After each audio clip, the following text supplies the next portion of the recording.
I don't know if disclosure will ultimately lead to a world in which people are actually taken care of, the environment is taken care of, and we're not throwing away untold trillions of dollars slaughtering each other. I'm simply saying it is the only card we have to play. We have no other cards, right? Over the last thousands of years, they're gone. That's all we got left. We put ourselves in that corner. And what's interesting about that is that the ETs, by doing what they've doing, particularly the last 3 months, what have they done? At least in terms of the United States, they have put the United States government in the corner, where now it doesn't, virtually almost has no other course of action but to finally just, hey, acknowledge it. We're not alone. All that stuff you heard, it's all true. And it looks as if the person that has the power to trigger that paradigm shift, which I've always said had to be a head of state, because plenty of people who aren't heads of state have come forward and says, oh yeah, there's ETs here. Military people, astronauts, scientists, whatever, not enough. It needs a head of state. Okay. It looks as if the first person is going to be Donald J. Trump. And it could happen within the next 60 days. And if you want to talk about that, I'm happy to talk about that, because I'm not just whistling Dixie here.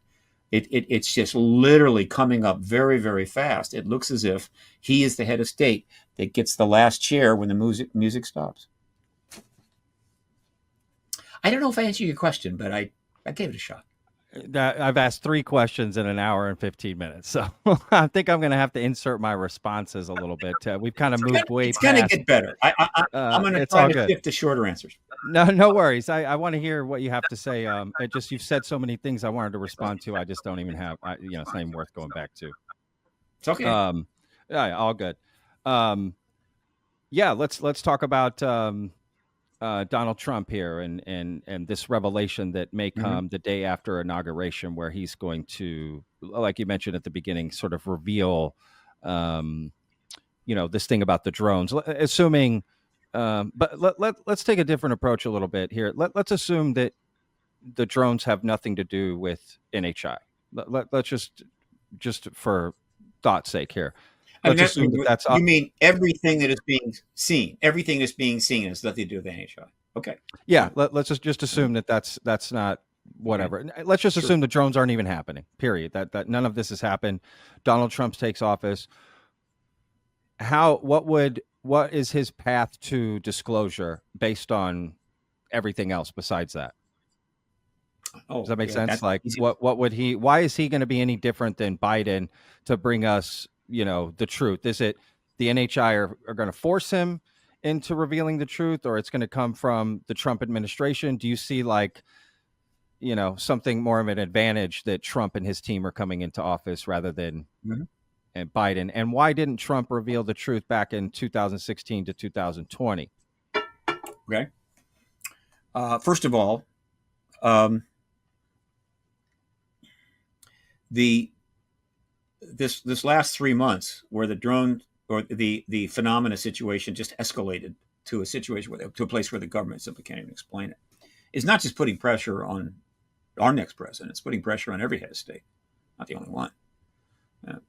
UK, Russia, China, to some degree, they're all paying attention to this. They all know what's going on. Okay, and they understand that. And I've said this over and over again many times for 29 years.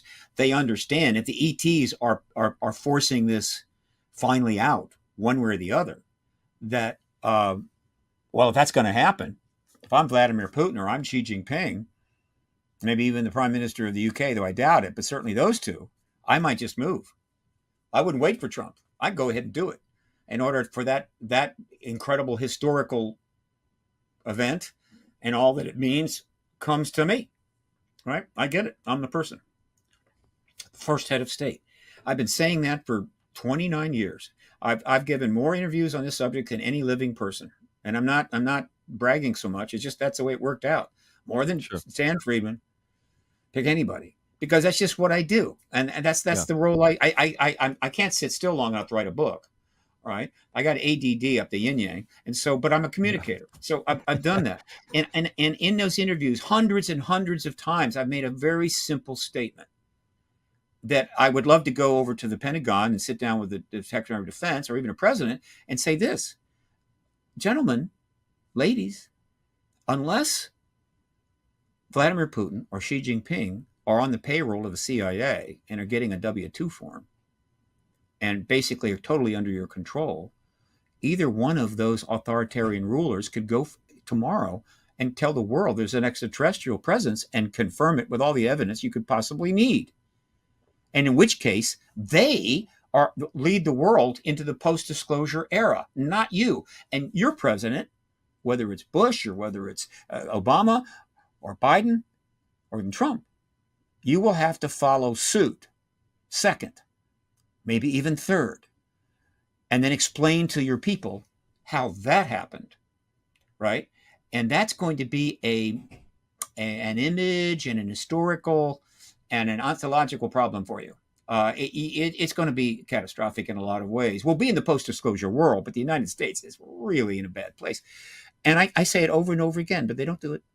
They've dragged this out and fought this while the truth is just flying overhead all the time and endlessly. Okay, yeah. That was a choice they made, but I gave them a shot, and it's still the case. And so this phenomena is not just about our next president. It's about a lot of heads of state. That's point number one. Point number two. This is a unique situation we're going into, at least in the modern era. I don't know much about the 19th century. I know it was pretty weird, and there were some presidents. I mean, it was a different time. I mean, the country was young.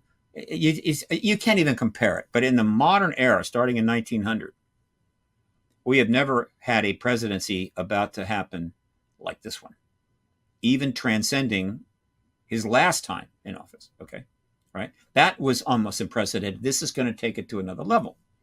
All right, so that's point number one. So prior to his arrival on the scene, in the traditional sense, right, the way our country was run resulted in this outcome. We have a vast military intelligence complex. It's bigger, almost bigger than most countries. It's unbelievable. It's vastly funded with billions of dollars. It has incredible intelligence capability and equipment and everything else. It's a world into itself. Okay, fine. It helps protect us against our enemies, and it's done a pretty good job. And so any president that wanted to disclose, we're going to have to go through it, even though the president was the commander-in-chief. That's the way it was. Every president, I am certain, was informed one way or another and knew one way or another that there was a non-human presence here. And almost all of them decided to just, I'm not going to go there. Being president's hard enough. You guys take care of that, whatever. But two presidents tried to go there. One of them was Jimmy Carter. Jimmy Carter. Most people don't know that Carter is famous for reporting a very significant UFO sighting that other people saw. Yeah. And brought it up in his campaign because he's an honest man. But what they don't know, though it's out there, it's not hard to find, but it still hasn't, it's going to get a movie, I assure you, is that when he came into office, he decided to go after the issue. He'd gotten thousands of letters that please. I mean, we're talking, 77. This is still well into the, the modern era. And so he tried to do it. And he went to his CIA director, who happened to be Bush, and the CIA director said, forget about it. You don't have a right to know, need to know, whatever the hell he told him, but it was along those lines.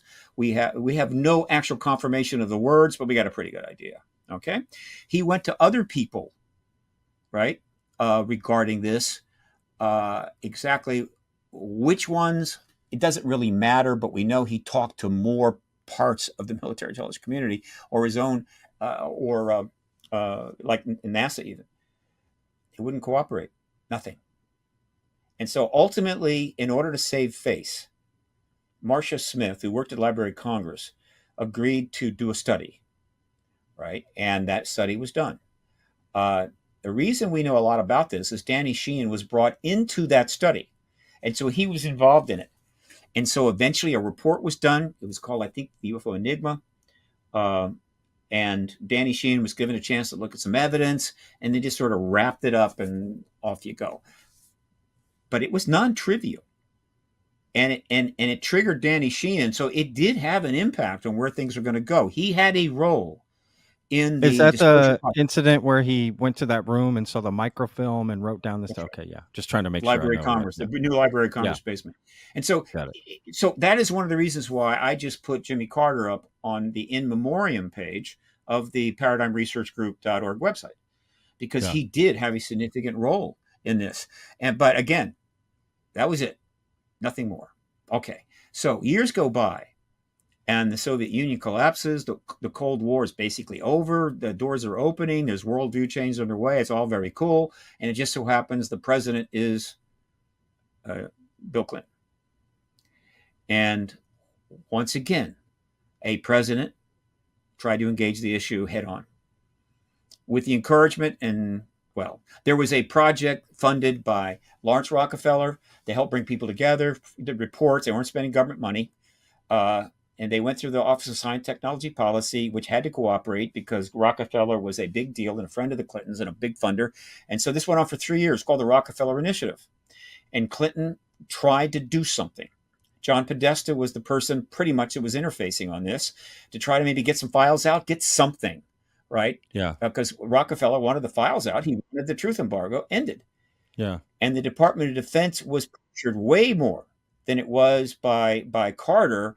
But ultimately, not only did it refuse to cooperate, right, and only a token way, I happen to think, history will find out, that one of the primary sources of motivation for the enemies of the Clintons came with the help of the Department of Defense. In other words, they were encouraging all of those attacks. In other words, attack them, go after everything, go after her, go after him, go after family members, go after cats, the dogs, anything you can do to get this guy under control.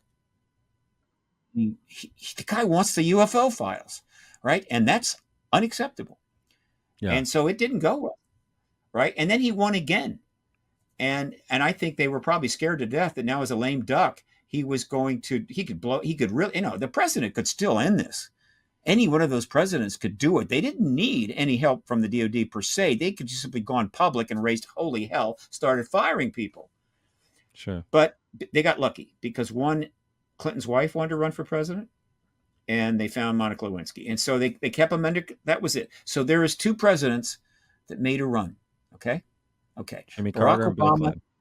Barack Obama knew about this. He didn't go for it. Okay. And I assure you, he knew about it and he had Clinton people all over the place. And then comes Donald Trump.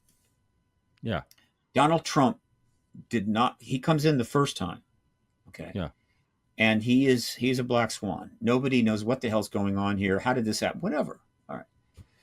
The thing that differentiates between now and his first administration is that, one, he comes in first time. All right. He's never been elected to anything. So he's a new guy in town. He's faced with a formidable situation. Sure. And so one of the things he did is a lot of people were left in place that had traditional histories, whatever. So they had the gravitas, they had the skills, whatever the hell. And that was probably necessary. And they tried to exercise influence to mitigate what he might do, right? To sort of keep him from going off the rails. And he walked into the issue not particularly, not interested. He was asked, I think, 1 or 2 questions. That's all. He didn't really get into it. Okay. Yeah. He comes in, right? And he comes in 17. But interestingly enough, the end of the truth embargo, the end game, starts 8 months into his administration. And so he comes in administration and there's not much going on here.